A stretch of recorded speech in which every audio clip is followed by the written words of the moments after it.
Famous Escape.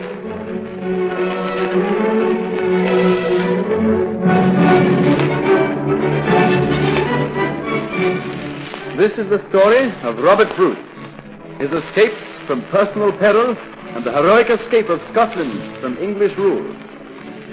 The dialogue has been written in modern English. The speech of those times would be unintelligible to modern audiences. The barons would use Norman French among themselves and archaic forms of Saxon English and Gaelic when talking to their retainers.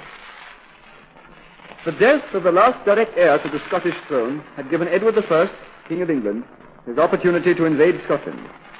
For a time, isolated bands of Scots kept up a guerrilla warfare, but with the capture and execution of William Wallace, the struggle seemed over. Our story opens before Bruce has openly defied the English. He and James Douglas have come to the church at Dumfries to meet Sir John Comyn, with whom they hope to become allies. Comyn is late, Robert. He has a long way to ride, Jay. I don't trust him. Foxy he is by color, and foxy he is by nature. It's not like you to be nervous. A lot hangs on this meeting. If you can persuade the Red Comyn to recognize your title to the throne of Scotland... There'll be a united Scotland at last. I can't help wondering why Comyn is so late. The English garrison is only a mile away. Suppose he were to betray our plans to them. What can he betray? I haven't put anything down on paper. Ah, there he is now. Good day, Bruce. Good day, Comyn. Robert, you're 3 men with him. Be ready for anything. Yes. We've been expecting you for some time, Comyn. Robert Bruce, we'll rescue in the name of the king. What king? Edward, King of England and Protector of Scotland. I was right, Robert. Treachery. Well, Bruce, do you yield? We're 4-2. You need greater odds than 2-1 when you're hunting Robert the Bruce and the Black Douglas. Up then, men. Come on, men. Back to back, Douglas. Traitor. Dead. He's dead. The Red Comyn is dead. You've killed him, Robert. Run, men. It's all over. Well, that's that, Robert. I saw you out of the corner of my eye. It was a noble thrust. I could wish it undone. Why? A traitor like that is better dead. The men who got away will warn the English garrison. They'll find out about our plans for the rising. Robert, there's only one thing for it. Yes. The English will be on our tracks in 10 minutes. We'll have to ride for our lives to my own folk in Galloway. There's something we must do first. What? If you go straight to Galloway, you'll be just another fugitive, like William Wallace. You'll never be able to rally the whole country to your support. You mean... Yes, Robert. From here we go to Scone. And at Scone, you will be crowned King of Scotland. And then let the English see if they can withstand the army you'll get. You're rather optimistic that they have done this then. Was I? There's a year gone by since I was crowned at Scone. The English still haven't captured you? No, but they've chased me all through Scotland like a hunted animal. Cheer up, Robert. They've never caught you. Report from the south, Your Majesty. Yes. John of Lorne is advancing on the north with 800 Highlanders. Thank you, Nigel. Warn the other scouts, will you? Yes, Your Majesty. Now, we must decide on our plans quickly. All the seaports are held by Turks, so we can't get away by sea. McDowell and the Clifford cover the south side of the hills. And on the east, there's John de Boutetor and his archers. That is, they've got us penned in.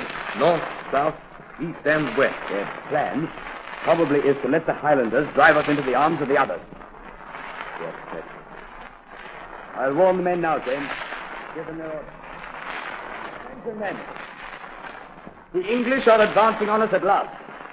That is, those traitors from the Highlands are. We're ready for them, Your Majesty. No, men. There is no use in fighting. There are 800 of them and only 50 of us. We'll kill a few of them before they finish us. If we're killed, the cause of Scottish independence is doomed. It is our duty to preserve our lives. While we live, there is still hope for Scotland. Here to that. We must separate.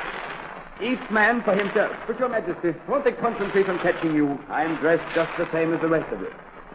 They won't be able to recognize me at 200 yards. Well, men, the plan is this.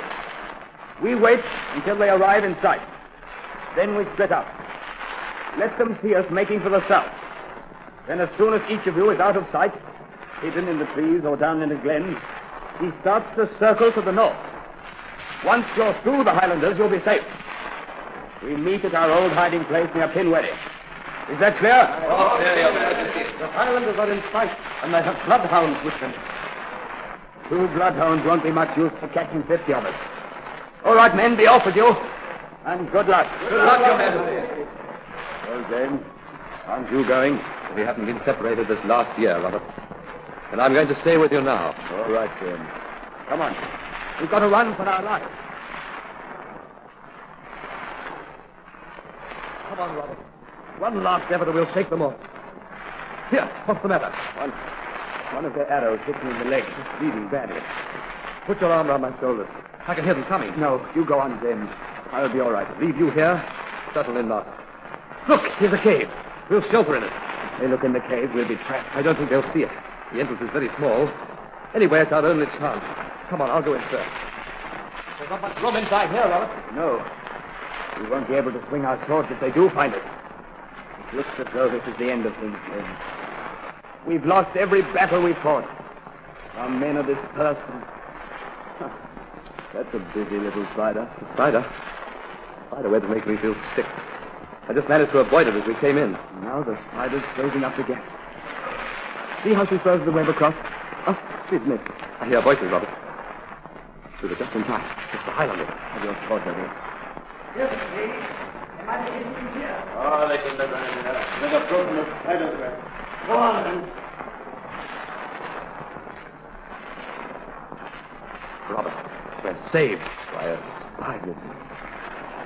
And what's more, James, did you notice how determined that spider was? She kept on trying to fix the web, no matter how often it fell down. If that's what you mean. She tried twice. And twice she failed. But she wasn't daunted. And the third time she succeeded.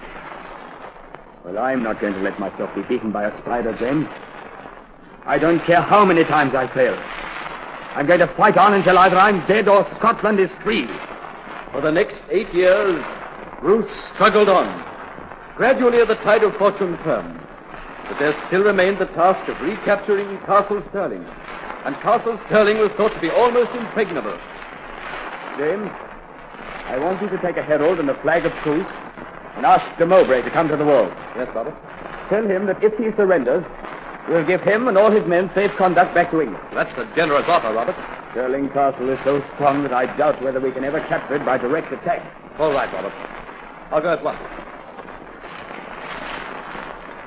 Sir James Douglas, receive the commander of Stirling Castle. I want you to surrender, Sir Mowbray. There's been enough blood spilled on both sides, Mowbray. If you surrender, you and your men will have safe conduct back to England. I will take you, Douglas. You just get up an army long before you can starve without... I'll strike a bargain with you, de Mowbray. If we agree not to attack you in the meantime, will you agree to surrender if you haven't been relieved by next midsummer? Come on. Let's get this coming up. All right, Douglas. I agree. I see, Mowbray. I have an inspiration. What? Mowbray will surrender if he hasn't been relieved by next midsummer. And in the meantime, we're not to attack him. James, you're insane. That's the most insulting kind of challenge for the English. They'll gather such a relief army as we'll have no hope of withstanding. We'll have to fight the whole might of England sooner or later, Robert. And this is our best chance. Why? The further we fight them from their base, the better chance we'll have. Normally, we'd have to meet them in the lowlands, where their cavalry would have every advantage. But if they come right up north to Stirling, the advantage will be ours. James, you're right. And now what we've got to do is to muster the strongest army that Scotland can produce. There's the English army, Robert. I've been waiting 10 years for a chance like this, James. It encamps in a strong position for the night. It looks strong. It is strong. We can only attack them on one side. The fort makes one side of a triangle, and the bannock the other.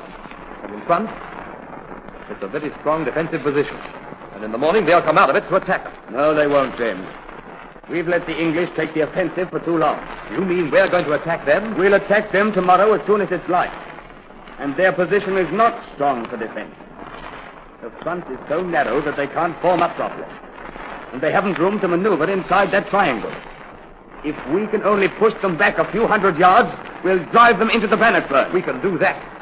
But the frontal attack on their archers. Our cavalry will charge the archers in the flank, so that only a quarter of their arrows will be able to take effect. James, the English have been delivered into our hands.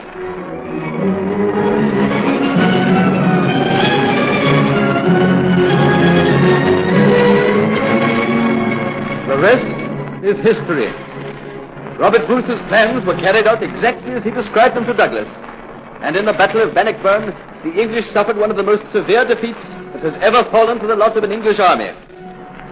The war still dragged on for a few years, but after Bannockburn, it was apparent that there could be only one end. Eventually, peace was made, and England recognized the independence of Scotland. Bruce ascended the throne, one of the greatest kings that any country has ever known.